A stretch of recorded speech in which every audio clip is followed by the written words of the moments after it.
He titulado a esta reflexión, basado en Romanos 3, 9 al 20, pasaje que fue leído antes, el título bien breve, ni uno solo, ni uno solo. Como ya fue leído, no lo volveré a leer. Haré uso de algunos pasajes mientras vaya compartiendo esta breve reflexión.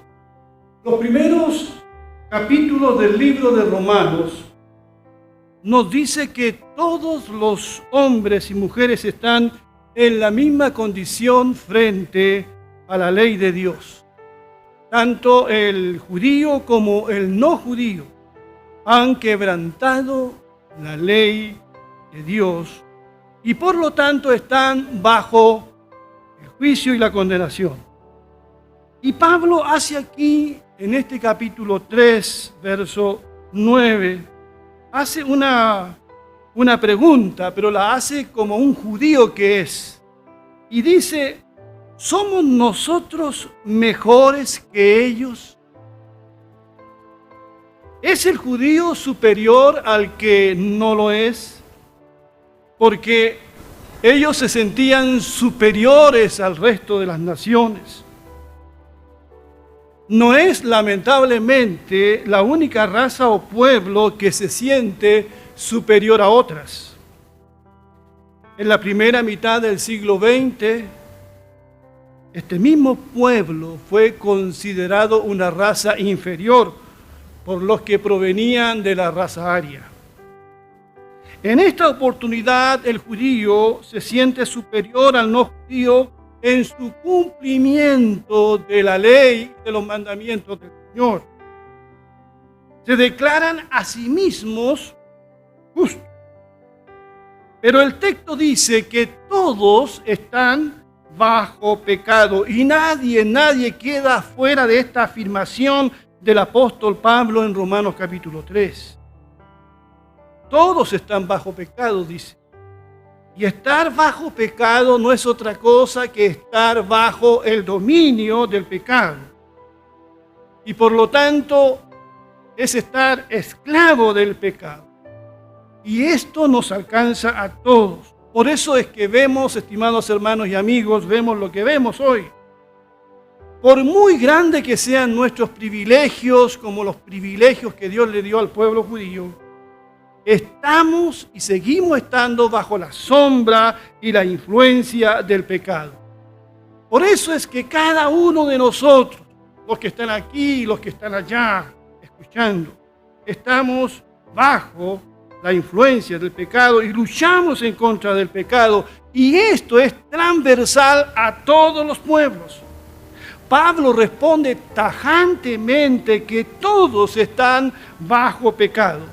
Eso como primera cosa. Segundo, dice que no hay justo, ni uno solo, ni uno solo.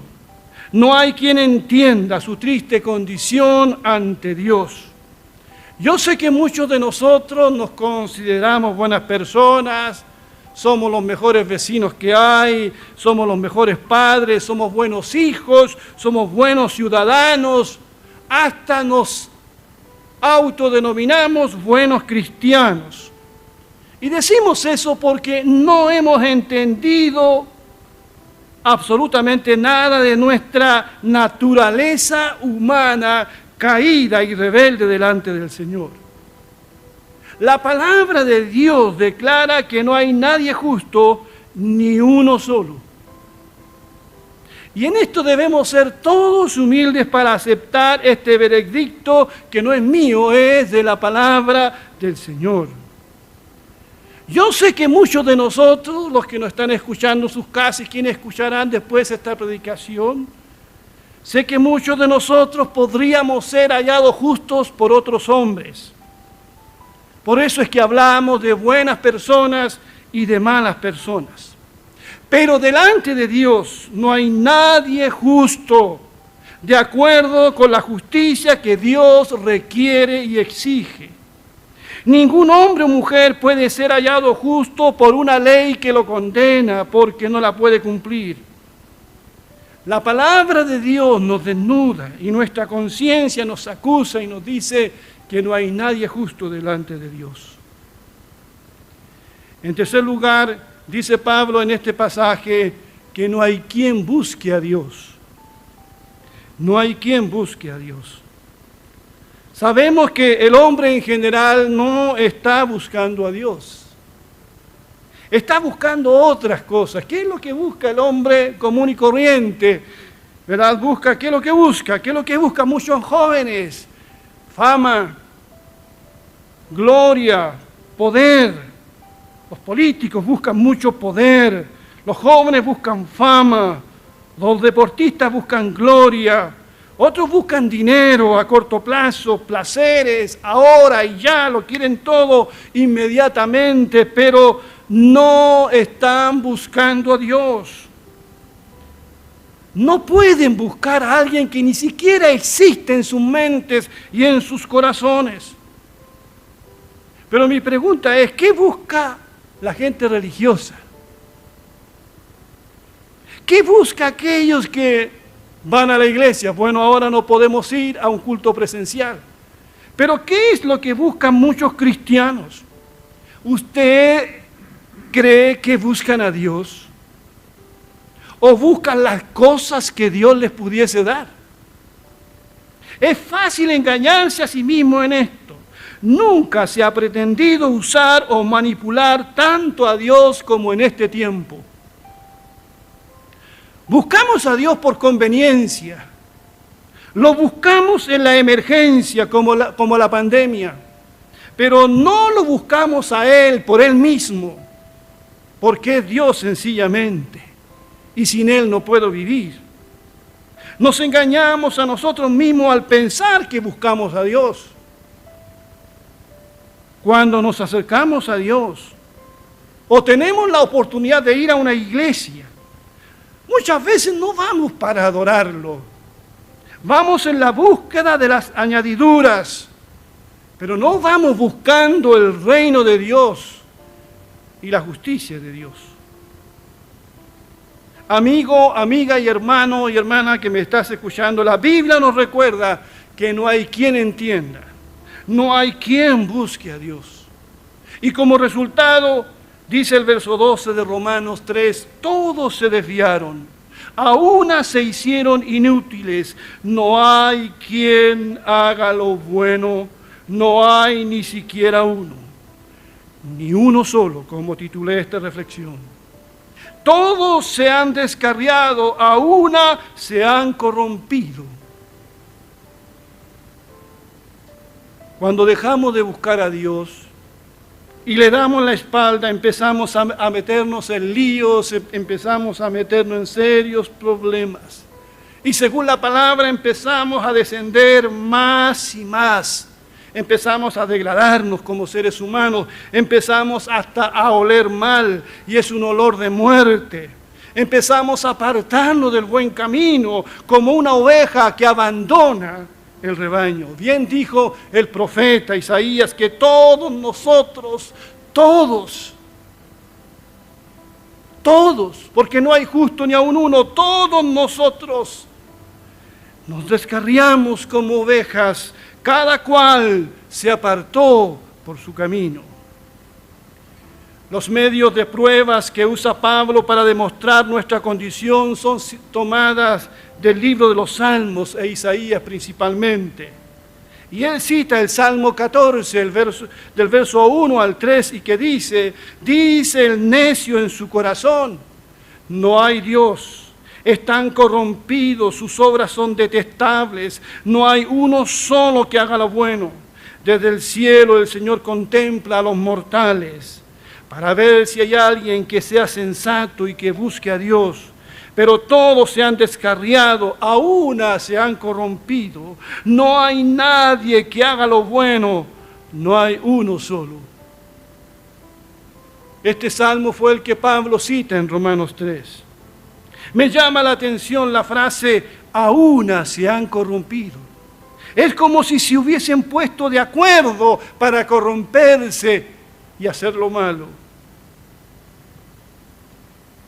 En los últimos años hemos asistido en Chile a una sucesión de hechos que atestiguan de nuestra corrupción como sociedad.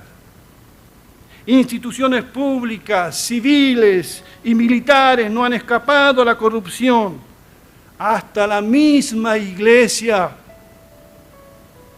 ¿Para qué decir la política? No es una exageración de Pablo al decir que estamos todos bajo pecado.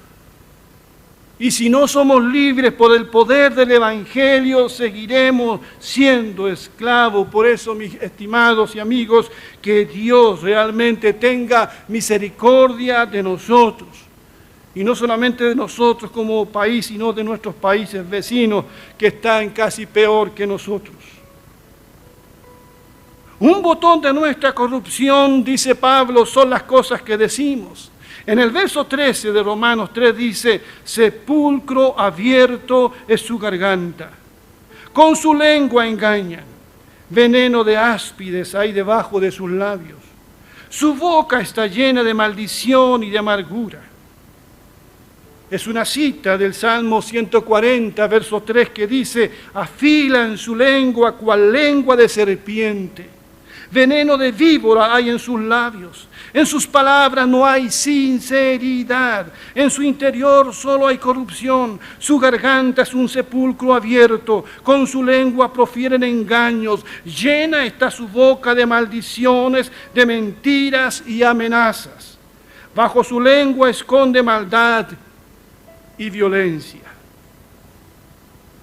Lo que Pablo hace aquí es mostrar una especie de radiografía, o mejor dicho, una especie de resonancia espiritual del corazón humano. Empieza con la cabeza y terminará con los pies.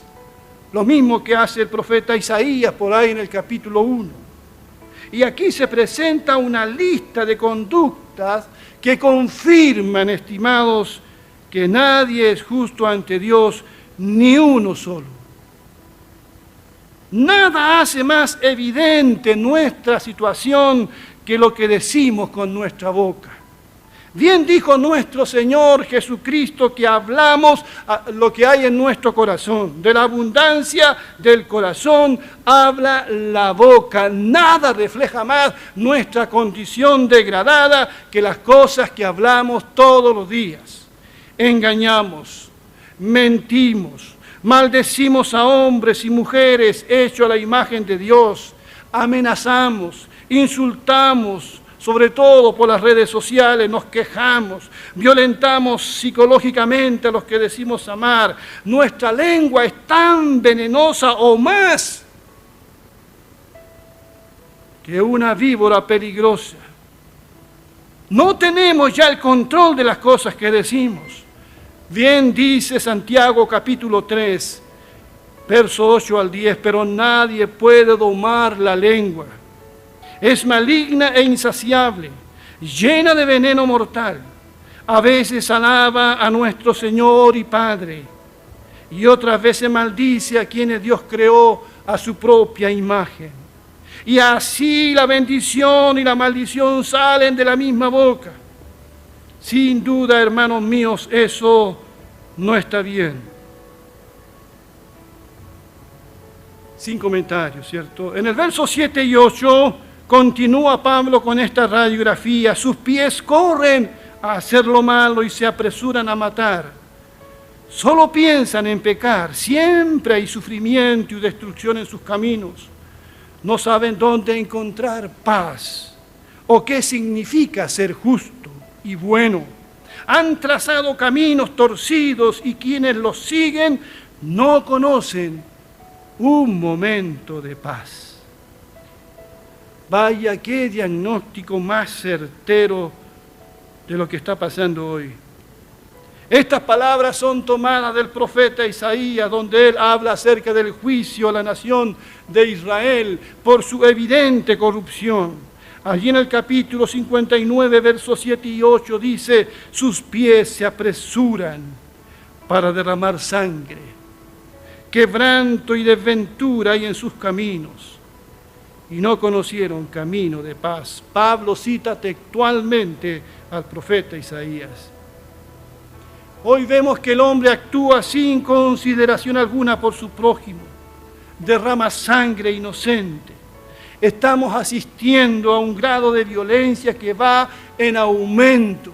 Y como bien dijo Jesús, la multiplicación de la maldad. Sin duda que todo lo que Pablo aquí dice, lo estaba viendo él en la ciudad de Corinto, donde él escribe esta carta en el primer siglo. Pero es también lo que nosotros hoy estamos viendo.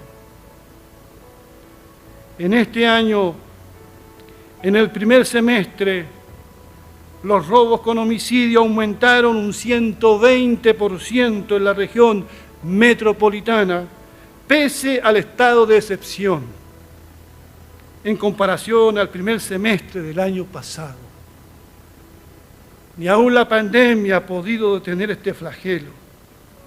Las autoridades ya hablan de crimen organizado, que está operando en plena pandemia en algunas poblaciones. Ha recrudecido el robo con violencia, la violencia física en los hogares, especialmente contra la mujer. La ola de femicidios no se detiene a pesar del ni una menos. Un hombre hace unos días atrás asesinó a varios indigentes, como si la vida de estas personas no valiera absolutamente nada. Se habla de ajustes de cuenta y ya en Chile se está hablando de la práctica del sicariato, el crimen por encargo. Mi pregunta es, ¿hacia dónde nos encaminamos? Y estoy hablando de nuestro país, que según la ONU está muy atrás en el porcentaje de homicidios en relación a otros países del continente como Brasil o El Salvador. No hay paz en el corazón del hombre.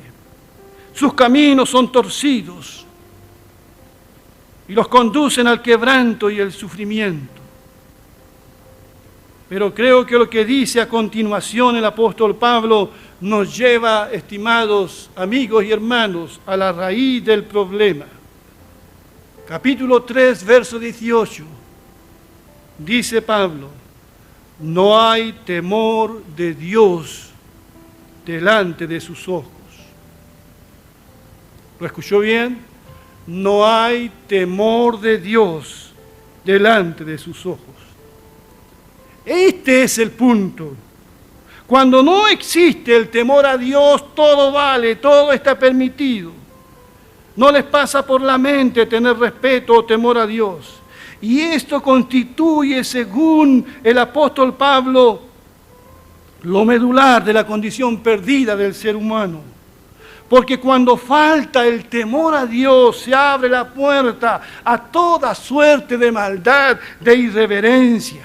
Cuando falta el temor a Dios, faltará el respeto al prójimo. Cuando no se respeta a Dios, no se respetan a los padres, a los ancianos. Y no se respeta también a esa criatura que está por nacer. Quien no respeta a Dios también termina no respetándose ni siquiera a sí mismo. Proverbios 8:13 define el temor de Dios de la siguiente manera: el temor del Señor es aborrecer el mal. Yo aborrezco la soberbia y la arrogancia, dice, el mal camino y la boca perversa. Donde no hay temor de Dios, no hay límite para el mal, y nuestro país hace mucho rato que perdió el temor a Dios. Se perdió en las iglesias. Se ha querido sacar a Dios de todos lados. Y estamos como estamos. Quien conoce a Dios lo respeta. Quien no lo conoce no le teme. Hasta nos hemos hecho una imagen de Dios que no corresponde a la realidad. El Dios de muchas personas es un Dios chiquito, manipulable, es un Dios con minúscula. Es el siervo que corre para satisfacer sus caprichos. Es un Dios pequeño, utilizable, que no tiene nada que ver con el verdadero Dios. Hasta se ha torcido las Escrituras para hacernos un Dios a nuestra medida. Hablamos hasta de Diosito. Nos hemos tomado demasiada confianza con Dios. Dios es tan, pero tan bueno que me aguanta todo. Y hemos perdido lo que tenían nuestros ancestros, el temor a Dios, que no es miedo por si acaso. No, pero sí es reverencia a su nombre, a su palabra. Por eso en esta mañana, mis queridos hermanos, empecemos por nosotros, porque no le podemos pedir a aquellos que están sin Cristo lo que nosotros hacemos. Recuperemos primero nosotros el temor a Dios, que esté presente en nuestras vidas, en todo cuanto hagamos, porque de aquí parte todo. Sabemos que la mayoría ha ignorado este concepto del temor a Dios. Eclesiastés hace una conclusión de su libro y termina diciendo en el capítulo 12, 13 y 14, teme a Dios, dice, y obedece sus mandamientos, porque esto es lo más importante para todo hombre y mujer. Y otra versión dice, porque esto es el todo del hombre, el temer a Dios. Porque Dios nos juzgará por cuanto hacemos, inclusive lo oculto, sea bueno o malo. Y Pablo concluye esta parte de Romanos diciendo en el verso 19, para que todo el mundo se calle la boca y quede convicto delante de Dios. Por tanto, nadie será justificado en presencia de Dios por hacer las obras que exige la ley. Más bien, mediante la ley, cobramos conciencia del pecado. Estamos bajo pecado, qué duda cabe. Y porque estamos bajo la ley. Tanto judíos como no judíos no tenemos excusa, dice Pablo aquí. Solo podemos guardar silencio. Dice, para que todo el mundo se calle la boca. Frente a este diagnóstico, frente a este veredicto, todos deben guardar silencio. Somos como ese acusado que está frente a un tribunal, que frente a toda la evidencia en su contra, no tiene nada que decir en su defensa. ¿Qué podremos decir nosotros, hermanos? ¿Qué podrás decir tú, querido amigo, amiga que me estás escuchando? ¿Qué podrás decir tú? Lo mismo que nosotros. Señor, Señor, ten misericordia de mí. Sé propicio a mi pecador, porque todos hemos fallado, todos hemos cometido errores. He titulado a esta reflexión ni uno solo. Pero ¿saben? Sí hay uno. Sí hay uno. Su nombre es Jesucristo. La Biblia lo dice. Primera de Pedro 3:18.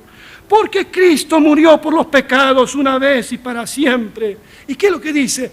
El justo por los injustos para llevarlos a ustedes a Dios. Bendito sea su nombre. Gloria a Dios por la justicia de Cristo.